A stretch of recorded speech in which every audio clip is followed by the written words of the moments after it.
Hello friends, आप सभी को नमस्कार। मैं हितेश कुमार एक बार फिर से आप सभी का ज्ञान कोश यूट्यूब चैनल में स्वागत करता हूं। आज है 13 फरवरी और 13 फरवरी से जितने भी करंट अफेयर्स बनेंगी वो हम आज की वीडियो में पढ़ेंगे। इसका पीडीएफ आप सभी ज्ञान कोश टेलीग्राम चैनल से ले लीजिएगा या ज्ञान कोश फेसबुक पेज पर इसका पीडीएफ उपलब्ध रहेगा। आप लोग वहां से भी इसके पीडीएफ को डाउनलोड कर सकते हैं। तो चलिए शुरू करते हैं आज की करंट अफेयर्स की तरफ। तो आज है 13 फरवरी। तो सबसे पहला प्रश्न यही है कि आज का जो दिन है यानी कि 13 फरवरी जो है वो किस दिवस के रूप में मनाया जाता है। तो 13 फरवरी यानी कि राष्ट्रीय महिला दिवस। आज का जो दिन है वो राष्ट्रीय महिला दिवस के रूप में मनाया जाता है। इसके बाद में बात करते हैं कि ये जो दिवस है ये भारत की पहली महिला राज्यपाल सरोजिनी नायडू के जन्म दिवस की स्मृति में मनाया जाता है। और अगर हम बात करें सरोजिनी नायडू की तो उन्हें भारत कोकिला या नाइटिंगेल ऑफ इंडिया भी कहा जाता है। अब देखिएगा ये तो राष्ट्रीय महिला दिवस है, लेकिन अगर हम बात करें कि अंतर्राष्ट्रीय महिला दिवस कब मनाया जाता है तो 8 मार्च को अंतर्राष्ट्रीय महिला दिवस मनाया जाता है। राष्ट्रीय महिला दिवस 13 फरवरी आज के दिन और 8 मार्च को अंतर्राष्ट्रीय महिला दिवस। तो ये पूरी जानकारियां थी जो मैं आपको इस प्रश्न से दे रहा हूं। उसके बाद बढ़ते हैं पहले प्रश्न की तरफ। तो पहला प्रश्न है कि भारत का पहला सीएनजी ट्रैक्टर किसके द्वारा लॉन्च किया गया है। तो भारत देश का पहला सीएनजी ट्रैक्टर जो है ये किसके द्वारा लॉन्च किया गया है। तो ये लॉन्च किया गया है नितिन गडकरी के द्वारा, यानी कि ऑप्शन ए जो है वो आपका सही रहेगा। इसके बारे में जानकारी प्राप्त करते हैं कि भारत का जो पहला सीएनजी ट्रैक्टर है ये केंद्रीय सड़क और परिवहन राज्य मंत्री नितिन गडकरी के द्वारा लॉन्च किया गया है। ये एक डीजल ट्रैक्टर था मुख्य रूप से, लेकिन इस डीजल ट्रैक्टर को सीएनजी में कन्वर्ट कर दिया गया है, सीएनजी में परिवर्तित कर दिया गया है। और अगर हम बात करें कि किसके द्वारा यह कार्य किया गया है तो 2 कंपनियों के द्वारा इसे संयुक्त रूप से कार्य करते हुए इसे सीएनजी में परिवर्तित किया गया। कौन कौन सी 2 कंपनियां हैं? सबसे पहला है रोमेट टेक्नो सॉल्यूशंस और दूसरा है टोमासेटो अचिल्ले इंडिया। इन दोनों के द्वारा मिलकर के इसे संयुक्त रूप से सीएनजी ट्रैक्टर तैयार किया गया है। अब इससे फायदा क्या होगा? इससे जो किसान है उनको ईंधन की लागत पर लगभग साल के 1 लाख रुपए से अधिक की बचत वो कर सकेंगे। उसके बाद इसका उद्देश्य क्या है? तो इसका उद्देश्य ये है कि किसान जो है उनकी कृषि लागत को कम करना और उनकी आय में वृद्धि करना। किसानों की कृषि लागत कम करते हुए उनकी आय को बढ़ाना ही इसका मुख्य उद्देश्य है। तो ये जानकारी पहले प्रश्न से हमने पढ़ ली है। उसके बाद दूसरा प्रश्न आपकी स्क्रीन पे आया कि कोविड-19 टीकाकरण में शीर्ष राज्य कौन सा रहा। शीर्ष राज्य पहले स्थान पर कोविड-19 का टीकाकरण में जो पहले स्थान पर जो राज्य रहा है वो कौन सा रहा है। तो वो जैसा कि आपके सामने स्क्रीन पर है, सबसे पहले स्थान पर रहा है बिहार, दूसरे स्थान पर रहा है त्रिपुरा और तीसरे स्थान पर रहा है मध्य प्रदेश। यानी कि सबसे पहले बिहार, दूसरे नंबर पर त्रिपुरा और तीसरे नंबर पर कौन रहा है? मध्य प्रदेश। तो ये जानकारी यहां से थी, लेकिन इंपॉर्टेंट जानकारियां और भी हैं। बिहार राज्य में 79.4% टीकाकरण हुआ है। दूसरे स्थान पर अभी तक ये जानकारी, ये जो आंकड़े हैं ये मैं अभी तक के 12 फरवरी तक के आपके सामने पेश कर रहा हूं। तो इसमें देखिएगा दूसरे स्थान पर कौन रहा है? तो दूसरे स्थान पर रहा है त्रिपुरा, 77.8% टीकाकरण हुआ है। तीसरे स्थान पर मध्य प्रदेश जिसमें कि 76% टीकाकरण हुआ है। और अगर हम बात करें कि ये आंकड़े किसके द्वारा जारी किए गए हैं तो ये आंकड़े जो है ये केंद्रीय स्वास्थ्य और परिवार कल्याण मंत्रालय द्वारा ये आंकड़े जारी किए गए, ये आंकड़े प्रस्तुत किए गए हैं। अब यहां पर देखिएगा कि पहले स्थान पर जो राज्य रहा है वो तो बिहार है। तो बिहार के बारे में थोड़ी बातें हम पढ़ लेते हैं। तो बिहार के बारे में अगर हम बात करें सबसे पहले तो बिहार की राजधानी कहां है? पटना। बिहार में जिले कितने हैं? तो बिहार राज्य जो एक ऐसा राज्य है जिसमें की जो जनसंख्या घनत्व है वो भी बहुत ज्यादा है। बिहार राज्य की राजभाषा कौन सी है? हिंदी। बिहार का गठन कब हुआ था? 26 जनवरी 1950। बिहार के राज्यपाल कौन है? फागू चौहान। बिहार के मुख्यमंत्री कौन है? नीतीश कुमार। बिहार से 2-3 प्रश्न और भी बनेंगे कि बिहार में विधान परिषद में कितनी सीटें हैं। तो बिहार विधान परिषद में 75 सीटें हैं, विधानसभा की 243 सीटें, राज्यसभा की 16 सीटें और लोकसभा की 40 सीटें हैं। ये एक अंतिम प्रश्न बिहार से और भी बन सकता है कि बिहार का जो उच्च न्यायालय है वो कहां पर स्थित है।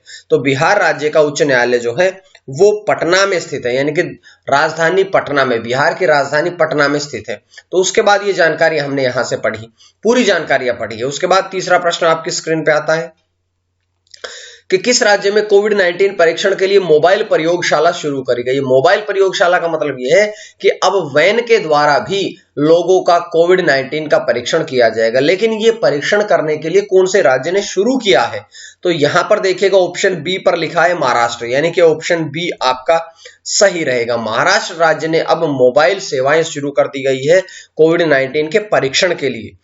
ये कोविड-19 परीक्षण जो है ये महाराष्ट्र के मुख्यमंत्री उद्धव ठाकरे द्वारा शुरू किया गया है और 3 प्रयोगशाला वैन को उन्होंने हरी झंडी भी दिखाई गई है।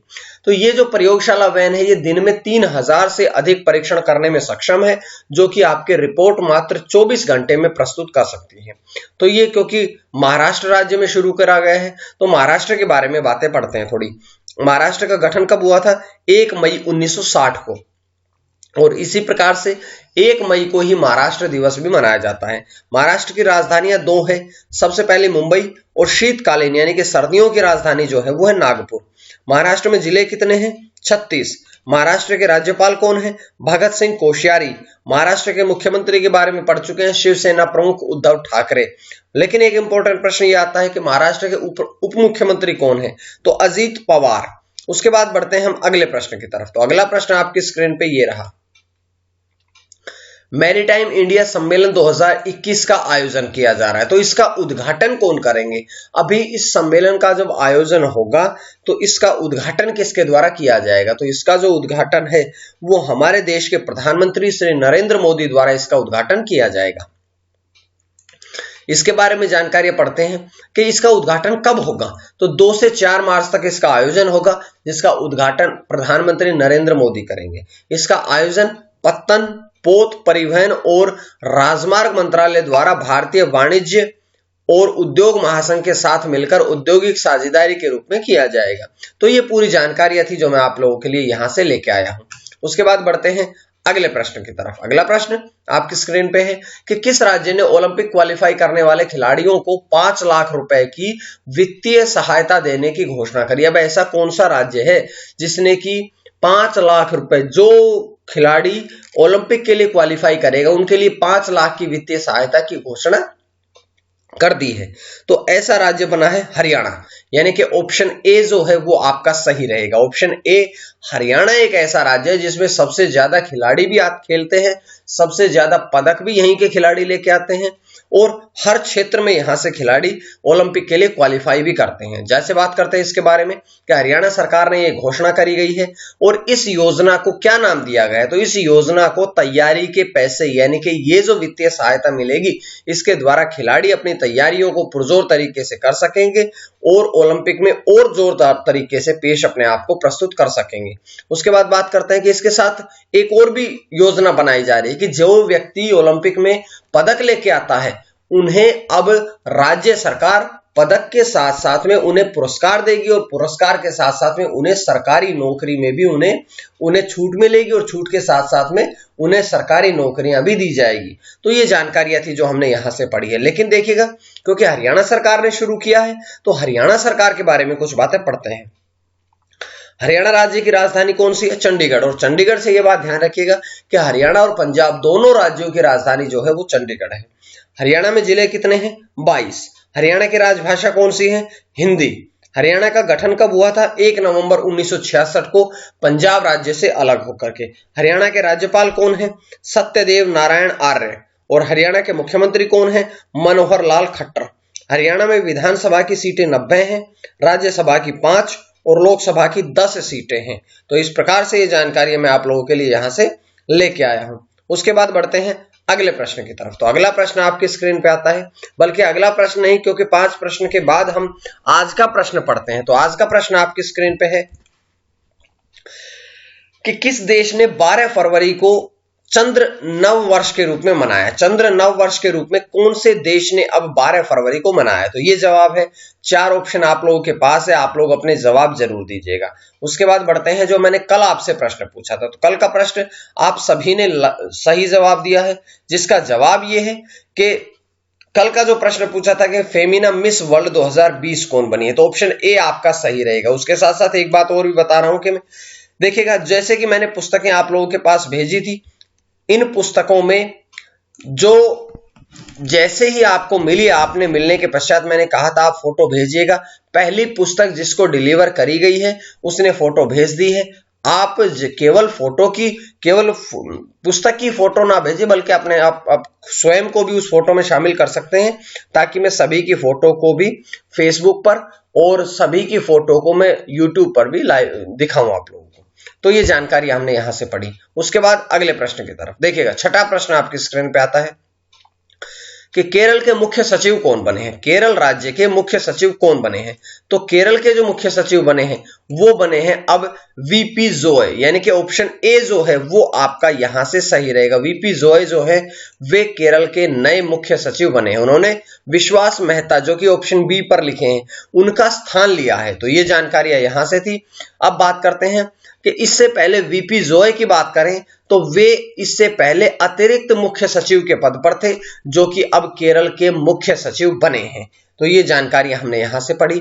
उसके बाद प्रश्न नंबर 7 आपकी स्क्रीन पे आता है कि किस राज्य द्वारा एथलीट हिमा दास को पुलिस उपाध्यक्ष ने पुलिस उप अधीक्षक यानी कि डीएसपी नियुक्त किया गया है? तो अब ऐसा राज्य बना है ऑप्शन सी, असम।